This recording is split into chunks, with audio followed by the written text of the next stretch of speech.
and exchange with a blessing.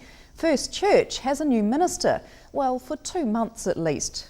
Reverend Brian Sturtridge has exchanged his 3 churches in Britain with Brian Williscroft from the First Church in Invercargill.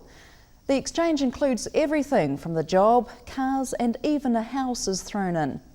The exchanging couples have only met once, last Friday in Christchurch, to swap keys.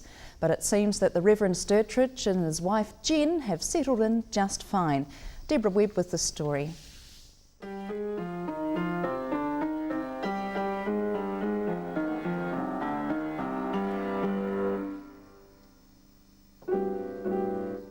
I was on sabbatical in Cambridge in England, and across the corridor from me was a New Zealand minister called Peter Weddy, who is in Auckland.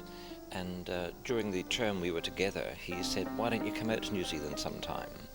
And here he is, bringing music to First Church.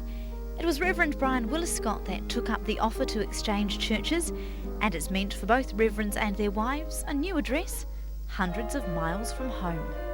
I love travelling, so I was quite happy. And with my brother here, it was doubly good. 3 days into the exchange, and Reverend Sturtridge has yet to form a first impression of Southland, but he's had time to investigate First Church.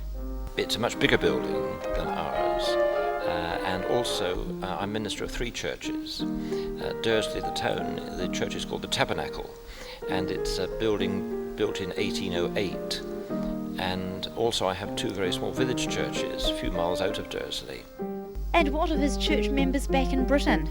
Reverend Sturtridge says they were all for the exchange.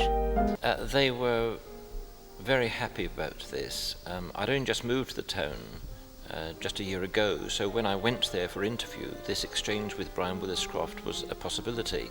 So I had to tell them then of that. In fact, I had to ask them whether they would allow it or not, and they said yes, as long as it's less than a year. And moving around's not new after 31 years working in 6 different pastorates.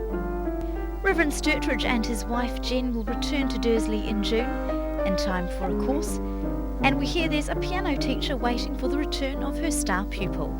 This is Deborah Webb for Mercury News.